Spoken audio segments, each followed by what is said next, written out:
This video is brought to you by CuriosityStream.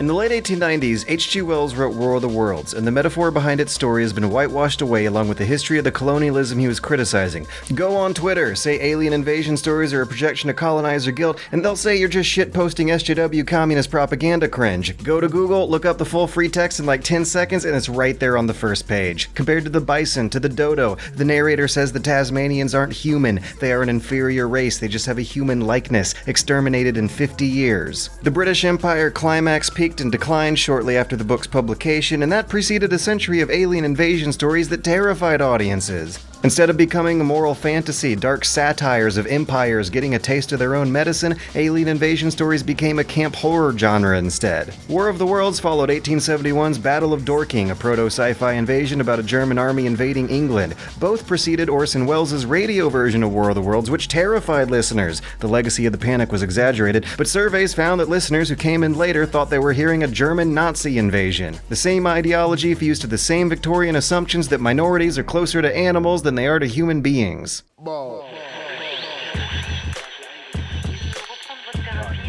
Umurangi Generation is a game about being invaded by high-tech forces you can't do anything to stop. It was made by a Maori guy named Tali, whose mother's house burnt down in the Australian bushfires. That's why the skybox is red. That's why the name translates to Red Sky Generation. It's the angriest game I've ever played in my life. He markets it as a first-person shooter where you shoot photographs instead of bullets, because bullets can't fight this. The primary visual points of reference are Neon Genesis Evangelion and Jet Set Radio, but the primary cultural point of reference is a history of colonialism. It captures the side of the conflict you don't usually see. Almost 200 years after Aotearoa was invaded by the British, it gets invaded over again by the rest of the world and then by otherworldly aliens. You play a photographer working for the local media, and they dock your pay if you include evidence of the invasion in your shot. Your employer's trying a cover-up, but it's not very elaborate. It's pretty blunt, it's slopshot. It's not even a conspiracy. The revolution is televised. Your photojournalism is technically operating under freedom of speech. There's just no financial incentive to make good use of it. You're not going to get paid well regardless of how you do. The scoring system isn't strict either. It's freeform. It's creative. Your journalism is more expressive than investigative. It shows how media people with good intentions, they still get paid to be manipulative. And it's just so angry about all of this. And all these kids can really do to express their anger is make art. Traditional Maori symbols are combined with the international modern symbols of youth rebellion, graffiti, hip-hop, skateboarding, grungy fashion with the disaffected facial expression. They wear these over raw impressions of bottled-up energy that comes out during a haka. It's how they choose to go while the world burns without question. If you've ever paid hundreds of dollars to attend some kind of writing workshop lecture, then you were probably told that all successful stories in pop culture follow a three-act structure developed by Aristotle over 2,000 years ago in ancient Greece. Or the so-called monomyth by Joseph Campbell, which didn't actually get popular until Star Wars released. That advice is bullshit. Umurangi Generation is among countless counterexamples. This is no hero's journey. This is no neat, tidy three-act structure. This isn't about a violent hero exploring the underworld to kill a villain and save their outer world. It's about poor people trying to latch on to whatever they've got when it all goes down. It's about looking cool and feeling cool and making cool art when that's what you're faced with during your final moments. This isn't the colonizer's story. Like War of the Worlds, it flips the imperialist narrative, except this time the white man's diseases aren't going to be any help. The way science fiction works now, alien invasions aren't thought of as a grand struggle anymore. If we're up against an enemy that's warping space-time to fly bubbles of anti-gravity that breaks our known limits of physics, if they're traveling faster than the speed of light, that's not a war. That's not even an invasion. That's not even a boot stamping on an anthill. That is the anthill's planet getting sucked into a black hole. How would an interstellar civilization set out to explore its neighboring star systems? It might establish staging posts, colonies, on planets of nearby stars. Star wars are unlikely. One civilization almost certainly would be far more advanced than the other. It would be no contest. Carl Sagan also pointed out that even though they had the resources and the designs and the prototypes to make primitive steam engines in ancient Rome, the thought of replacing slave labor with machinery never even occurred to them. The incentive was not there. Excellent.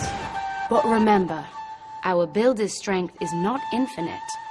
We would be wise to make the best use of their talents before exhausting them. Before industrialization, people did not live their lifetimes assuming that machinery would be getting more and more efficient over their lives like we've gotten used to for the past 2 centuries. Whatever technology was around when they were born was usually what was going to be around when they died. So colonial empires thought the world had a very finite, knowable amount of economic value to extract, and they measured the risks and rewards of their invasions and migrations by those known factors. This is why people back in history were so much more willing to get in line and die at a young age in a war. Before World War I, war was seen as a necessary evil to keep the economic systems of the world turning, kind of like how we see car accidents nowadays.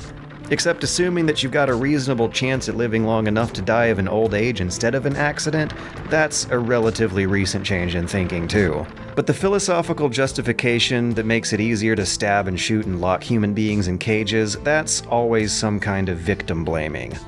In ancient times, the Greek and Roman empires would claim that a people did not have the right to rule themselves unless they were able to defend themselves. In medieval times, it was saving the souls of non-believing heathens that justified their invasions.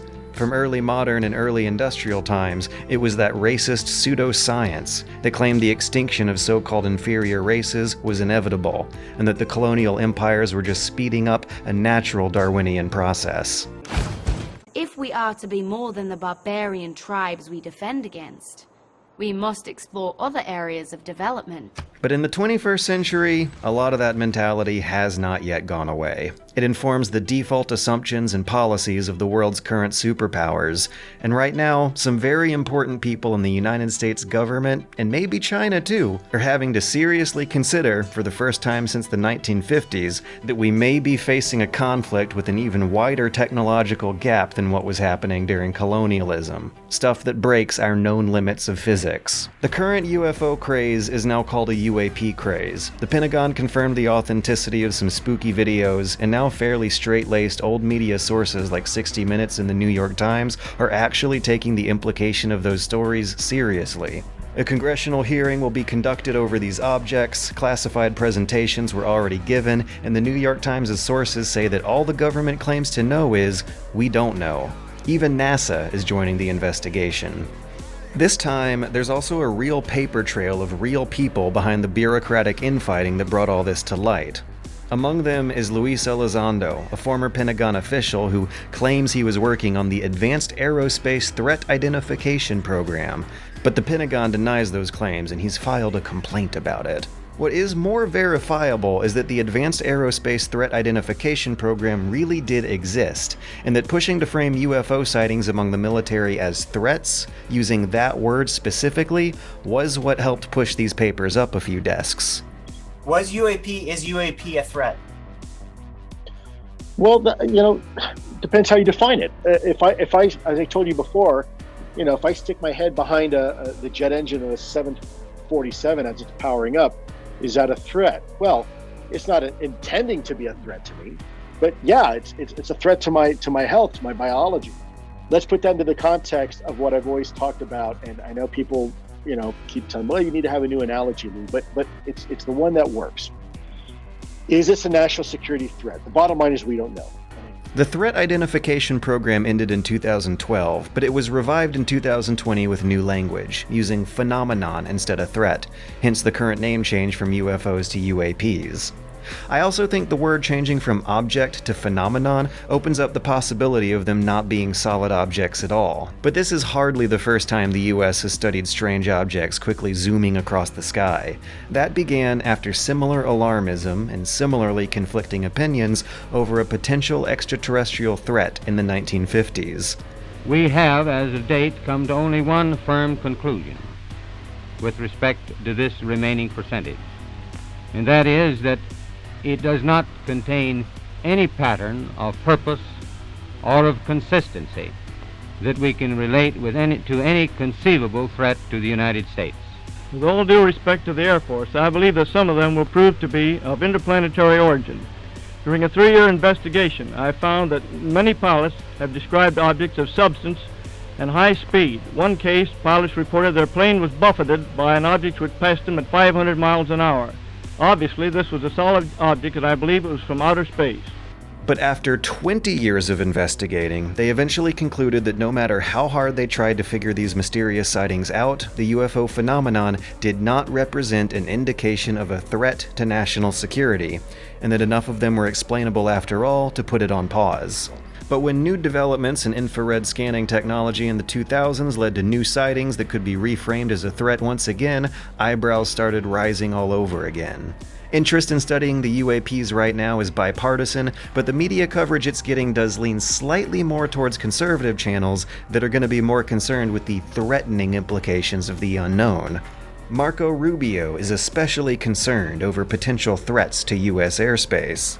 But what all the fairly serious, fairly traditional mainstream media sources have failed to do, even what the New York Times has failed to do, is look more deeply into some of the stories told by Tom DeLonge, the Blink-182 rock star who organized these government officials and founded the for-profit entertainment company that's releasing some of these materials. It's called To the Stars Incorporated. They make their money from selling merchandise and UFO tracking apps. They make TV shows for the History Channel, and I shit you not, they strike research and development deals with the military-industrial complex. And occasionally they publish leaked UAP information. And when that effort of setting up To the Stars was going on a few years ago, Tom DeLonge went on Coast to Coast AM explaining that he believes an interpretation of the UFO phenomenon written by ufologist, astronomer, and PhD computer science internet pioneer Jacques Vallée, who wrote one of the original ancient alien conspiracy theories way back in the 1970s. It's gonna take me thousands of years to describe what's happened over the past thousands of years. But I remember I used Peter's words of a cargo cult, which is this idea that it's not an idea. It's Peter, why don't you explain what a cargo cult is? Because this is going to lead into how I used those specific words about the cargo cult, and that was the trigger where someone looked at me and said, "Okay, I'm going to introduce you to somebody," and that's where the door opened up. And once you start thinking about the cargo cult, you start going, oh my God, all the world's religions are tied to this. Tom DeLonge, the guy who organized all this, who introduced the thirstiest UFO enthusiasts in the government to each other, believes, or at least believed 5 years ago, that all of mankind was created as a slave race cargo cult by a master race of aliens who have the ability to mind control humans into fighting amongst each other over religious aberrations and illusions, instead of the finite material resources of a planet constantly running out of them. During the Cold War, the world's leaders supposedly finally found this out and supposedly united in secret acts of cooperation against the aliens. It really is kind of cliche in that way, where you're like, oh, it's the one topic that can pull the world together. Well, it did. It kept the Cold War from turning hot, as I was told. If this was true, then this Wikipedia article would probably be much, much smaller. It is easier to believe in aliens than to believe humans are about to nuke each other at any waking moment of our lives. Exactly how Vallée and DeLonge uncovered a 6,000-year-old master plan from aliens operating with such bigger brains than us is never explained, and any evidence they have is never shown. It's all conjecture, based on just one single observation, that different cultures develop different mythologies that all look vaguely similar through the lens of modern retrospect. Well, in the first place, what I was interested in doing was to investigate the earliest textual evidence we had from various civilizations, societies around the world, to see if there was evidence, if there were traces of a memory of an event that they described in similar terms. In other words, something coming from the sky or something seen in the sky, celestial beings, arcane powers, that sort of thing, and try to see if there are any similarities in their narratives. So my initial approach in Gods was to go very far-reaching, was to look at some of the very familiar subject matter that we have, biblical stuff in the West, but then to expand that out, looking at ancient Sumer, at Babylon, looking at ancient Egypt, which is a very rich place to start as well. Oh my God, they also count as part of Western history. The reason the Bible stories are so similar to theirs is because they were being conquered and culturally influenced by them. The idea that different religions and mythologies developed independently by diverse cultures of human beings all operating with the same brains that share the same fascination of the same romantic mysteries of what's flying around in the sky and swimming around in the oceans, because those are places our bodies were not naturally evolved to explore, despite our brains naturally evolving this curiosity to explore, that is never considered. Even though there is no better, no more clearer way to understand how mythology spread in the ancient world than by witnessing how paranormal conspiracy theories spread in the modern world. It's easy to believe whatever you want to believe if you're unwilling to accept that the experts really and truly do not yet know what to believe. It's a refusal to accept that something will remain genuinely unknown over your lifetime, and a subculture has built up this modern mythology in the place of those unknowns, a mythology in which every past UFO sighting and every past abduction story from decades ago are suddenly regarded as true, now that there is the slightest of small possibilities that the current UAP scare may be true. We live in a post-truth era right now. Thousands of years ago, people lived in a pre-truth era back then. Mythology, religion, and paranormal conspiracy theories all try to answer many of the same questions. The ironies, the self-fulfilling prophecies, the logical loopholes, the confirmation bias, the imaginative pattern recognition, the commercial incentives, and the sheer charisma of their speakers, how much intense, lengthy foreshadowing and unnecessarily long suspense building they use to tell their stories, are all awfully similar mechanisms to get people to believe. What DeLonge and Valier are suggesting steers into the realm of an immaterial, unmeasurable universe, influenced by people's collective consciousness, by mind control, and by faith. Pseudoscience that was more popular earlier in history before now. This is why alien invasion stories are typically going to be a child's first science fiction. They're easy and clean. They have a binary morality. They absolve the human race of its original sins and turn us all into the good guys of the conflict. They blur what is a relatively historically recently established line between entertainment and religion, and science and religion. If this video does turn out to be the most rapidly dated video essay in all of human history, and we end up getting invaded by aliens by the end of the year, we would still be leaving this world with a cleaner consciousness than otherwise. It's wish fulfillment, coming from a human-centric lens that's willing to forgive the most unforgivable atrocities in human history. And I don't buy that. If colonialism is the best example we really have to follow in speculating how space exploration would go, then for aliens to invest so much resources and energy into an invasion, they need an incentive. They need a resource they'd gain from us not being here, something they couldn't just fuse together at the atomic level in a lab somewhere else. If they need construction materials, space is full of rocks and metals.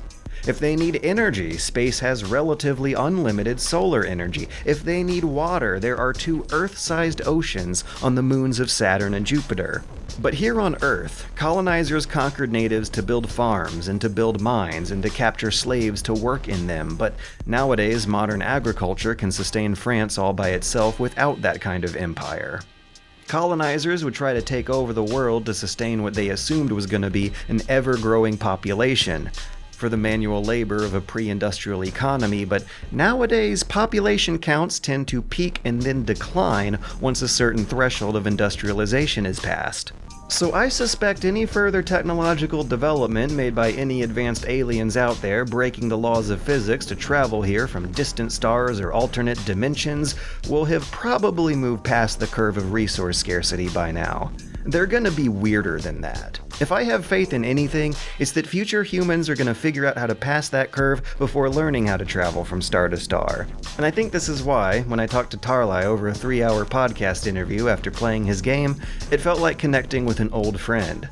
Despite coming from such different backgrounds on the opposite side of the planet from such different places in history, we both grew up playing the same video games, watching the same anime, laughing at the same internet memes. We follow the same YouTubers. He used to be a YouTuber himself. But all those shared interests and hobbies have a lot to do with the same English language flowing through our heads. A conversation about Australian Aboriginal artwork that looks just close enough like gray aliens for modern-day conspiracy theorists to latch onto them led to a conversation about Aboriginal artwork they were painting back in history when they first heard news that white men with guns would be showing up soon. So at what cost did it really come to be able to easily make internet friends with almost anyone across the world? That's a story I'm less qualified to tell than he is, and one I cannot tell as elegantly as he did in this video game about taking pictures of cool kids trying to make cool artwork during their apocalypse. The history of colonialism is a history of apocalypses. The end of a language means the end of a unique version of human consciousness. The end of an aesthetic, of an art style, means the end of seeing the world through a unique visual lens. Making first contact with an outside race means the end of a worldview, the end of a universal human assumption all cultures make.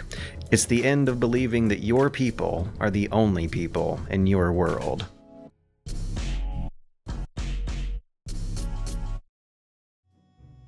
Why Am I Here? Why Are You Here? Why Are We Here? Is a 4-part documentary series hosted by an Oxford physicist and a Green Party politician who ask a bunch of atheists if evil is real and then ask a bunch of agnostics how we can really know if you can really know if anything's really real at all. There's an interview with Jane Goodall about why chimpanzees never formed organized religion, and then they talk to a guy who gets a sexual thrill out of solving complicated math problems.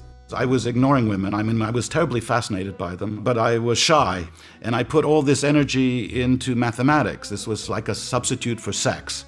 I found mathematics absolutely sensual. I thought some proofs of mathematical theorems were as beautiful as a beautiful naked woman.